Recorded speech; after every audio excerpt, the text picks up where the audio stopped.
Shakespeare's The Comedy of Errors is but the first of 18 comedies of his.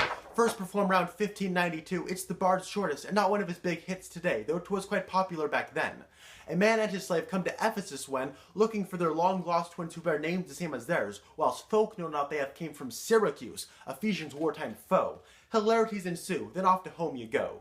Though not deep by any means of the mind, Shakespeare proved himself to be one of a kind with wordplay, and began to show off here, his swift and smart language being the star clear, that star language being different too. You know iambic pentameter, do you? A style hip in this time where you find 10 syllables in a line, 10 in a line, only broken on occasion when need. Here in errors, though, there doth beeth no heed. The pattern is broken all of the time, and most of the lines in this play are of rhyme, but this break in 10 is still patterned fine. 10 syllables a line, 11 a line, 10, 11, 10, 11, and so, and sometimes this pattern breaks too and goes prose. The 10-11 pattern is most used in the format in which I speaketh to you. Don't believe me? Don't have a conniption. Instead, why don't you checketh the description? The rhyming is to increase the pacing, and extra syllable lines keep flow racing. Therefore the pace is to be lightning quick.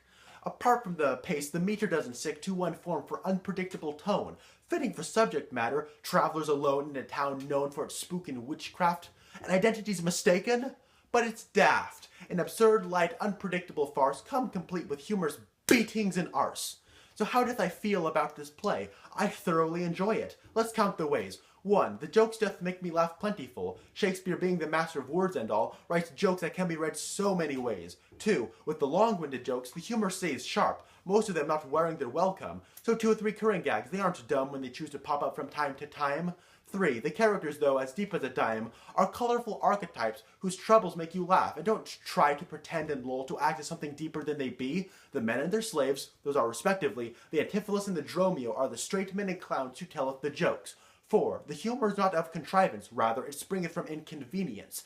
This course I see fit as more natural than that of, say, Midsummer Night's Dream, so foul.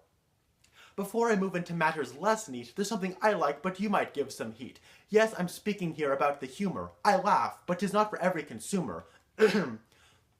I see it Shakespeare's stoner comedy. What, with fat jokes, fart jokes, phallic jokes? Really? Par for the course if you know your Shakespeare, but could be off-putting since that's all that's here. I wouldn't find it at all humorous, but 'tis so cleverly written I don't fuss. There's a single fat joke that runs 2 pages, and in a single scene, in successive rage, fart joke, phallic joke, vaginal joke too. It'd be enough to make grandma's face all blue.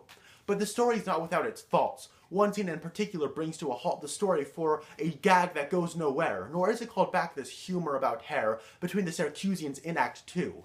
Out of place, long-winded, nor funny in lieu. Also in tunage with plays of this time is in Act 5, another complaint of mine. Everyone needs to talk and explain what it is they've done throughout the play in rain of monologue after monologue long.